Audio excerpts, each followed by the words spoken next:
పెట్టుబడుల ఆకర్షణ అంటూ ఏటా స్విట్జర్లాండ్లోని దావోస్ వరల్డ్ ఎకనామిక్ ఫోరం సదస్సుకు ముఖ్యమంత్రిగా చంద్రబాబు వెళ్లడం, దానికి అనుకూల మీడియా బాకా వదలడం తెలిసిందే.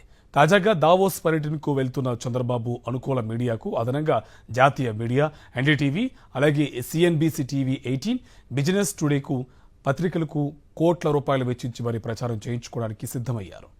ప్రపంచంలోని కుబేరులతో ఫోటోలు తీయించుకొని ప్రచారం చేయించుకోవడమే గాని దావోస్ పర్యటనలతో రాష్ట్రానికి ఏ ఒక్క ప్రాజెక్ట్ అయినా తీసుకొచ్చినట్టు చంద్రబాబు చెప్పగలరా అని మేధావులు ప్రశ్నిస్తున్నారు. 2015 నుంచి 2018 వరకు వరుసగా 4 సార్లు చంద్రబాబు దావోస్ పర్యటనకు వెళ్తే ఎన్నికల ఏడాది 2019లో అప్పటి ఐటీ మంత్రి నారా లోకేష్ బృందం దావోస్ పర్యటనకు వెళ్లింది. మొత్తం దావోస్ పర్యటనకు 55 కోట్ల వరకు ప్రజాధనం వ్యయం చేయగా 1 కోటి పెట్టుబడి కూడా రాలేదని అప్పటి దావోస్ పర్యటనలో పాల్గొన్న అధికారులే అన్నారు. 2014 నుంచి 2019 మధ్య 4 సార్లు చంద్రబాబు, ఒకసారి లోకేష్ దావోస్ పర్యటించారు. భారీ పెట్టుబడులు ఆకర్షించామంటూ ఏటా అనుకూల మీడియాతో పబ్లిసిటీ చేయించుకున్నారు. కానీ ఇందులో ఏది వాస్తవ రూపంలోకి రాలేదు. 2015లో Microsoft founder Bill Gates, CEO Satya నాదెళ్లతో సమావేశం, విశాఖకు మైక్రోసాఫ్ట్ తో పాటు ఇన్ఫోసిస్, విప్రో డేటా సెంటర్లు అంటూ ప్రకటన. రాష్ట్రంలో భారీ హార్డ్వేర్ పరిశ్రమ ఏర్పాటుకు విదేశీ సంస్థ ముందుకొచ్చిందంటూ ప్రచారం. 2016లో మేయర్ బర్గర్, ఫిస్లోమ్ సంస్థల సోలార్ మాడ్యూల్ తయారీ యూనిట్లు.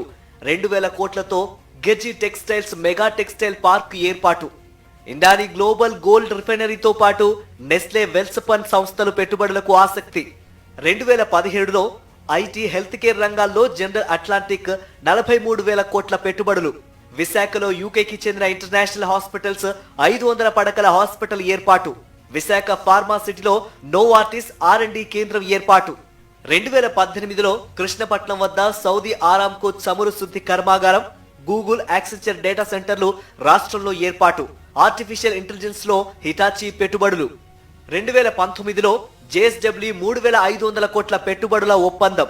డెలాయిట్, పెగా సిస్టమ్స్ రాష్ట్రంలో యూనిట్ల ఏర్పాటుకు ఆసక్తి. ఇలా 2014 నుంచి 2019 మధ్య దావోస్ పర్యటనలో ప్రకటించిన పెట్టుబడుల ఒప్పందాల్లో ఒక్కటంటే ఒక్క ప్రాజెక్టు కూడా చంద్రబాబు హయాంలో తీసుకురాలేకపోయారు. అందుకే ఇందులో ఒక్కటైనా మీకు గుర్తుందా చంద్రబాబు అంటూ మేధావులు ప్రశ్నిస్తున్నారు. మైక్రోసాఫ్ట్ మన రాష్ట్రం వైపు చూడకపోగా తాజాగా సత్యనాదెళ్ల హైదరాబాద్ పర్యటనకు వచ్చి తెలంగాణ సీఎం రేవంత్ రెడ్డిని కలిసి వెళ్లారే గాని మన రాష్ట్రం వైపు కన్నెత్తి చూడలేదు. కేవలం 11.9 కోట్ల వ్యయంతో 19 మంది అధికారుల బృందంతో వైఎస్ జగన్మోహన్ రెడ్డి ముఖ్యమంత్రి హోదాలో 2022లో దావోస్ సమావేశాల్లో పాల్గొన్నారు. ఆ సమావేశాల్లో 1,26,000 కోట్ల విలువైన ఒప్పందాలు కుదుర్చుకోవడమే కాకుండా వాటిని వేగంగా అమల్లోకి తీసుకురావడం ద్వారా రికార్డ్ సృష్టించారు. టెక్ మహేంద్ర సీఈఓ సిపి గుర్నానీతో మర్యాదపూర్వక భేటీలో బయో ఇథనాల్ ప్లాంట్ ఏర్పాటు చేయాలని ఆలోచన ఉన్నట్లు చెప్పగానే రాజమండ్రిలో స్థలం కేటాయించారు. 200 కోట్లతో యూనిట్ ఏర్పాటు చేయడమే కాకుండా ఉత్పత్తిని కూడా ప్రారంభించేలా చూశారు. అలాగే 60,000 కోట్లతో Adani group green energy plant, Greenko 37,000 కోట్లతో, అరబిందో 28,000 కోట్లతో గ్రీన్ ఎనర్జీ ప్లాంట్ల ఏర్పాటుకు దావోస్ లో ఒప్పందం కుదుర్చుకొని వాటిని అమల్లోకి తీసుకువచ్చారు. ఎటువంటి ప్రచార ఆర్భటం లేకుండా వైఎస్ జగన్ పెట్టుబడులను వాస్తవ రూపంలోకి తీసుకువస్తే 2016లో టాటా గ్రూప్ చైర్మన్ సైరస్ మిస్త్రీ చంద్రబాబుతో భేటీ అయి తెలుగు పచ్చళ్ళు, తెలుగు వంటల గురించి చర్చించారని, ప్రణాళిక మండలి ఉపాధ్యక్షుడిగా ఉన్న కుటుంబరావు ఆంధ్ర పెవిలియన్ లో ఏర్పాటు చేసిన పాలకూర పప్పు, బెండకాయ వేపుణ్ణి పారిశ్రామికవేత్తలు మెచ్చుకుంటున్నారని ప్రచారం చేసుకోవడంతోనే సరిపోయిందని ఒక అధికారి వ్యాఖ్యానించారు.